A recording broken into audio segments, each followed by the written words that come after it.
Premier has withdrawn Ontario's support for the asylum program that they were doing with the cities and with your government, and they've accused you of creating a migrant mess on that crisis. I just want to know what you think about that and what you're going to do now that Ontario is not cooperating with the federal government on this program.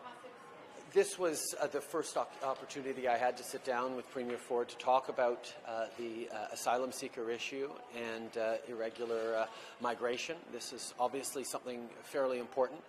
It didn't seem to me that the Premier was quite as aware of our international obligations to the UN Convention on Refugees as he might have been, so I spent a little time explaining how the asylum-seeking system works and how our system is supposed to operate. But at the same time, I agreed that it would be good for our officials to sit down and get clarity on how we can actually work together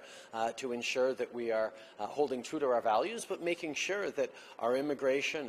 and refugee system is being applied in its integrity. I reassured the Premier, I attempted to reassure the Premier that the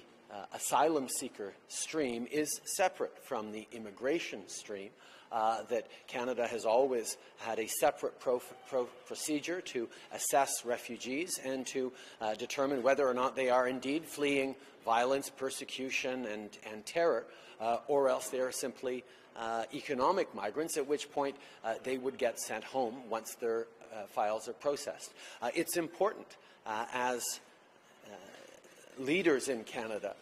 to continue to protect one of the great advantages that Canada has over so many other countries, particularly at this time, is that Canadians are generally very positively inclined towards immigration. People know that people coming here to build better lives for themselves actually contributes tremendously to our country and to our success. And this is something that we are going to continue to ensure that our immigration and refugee system is applied responsibly.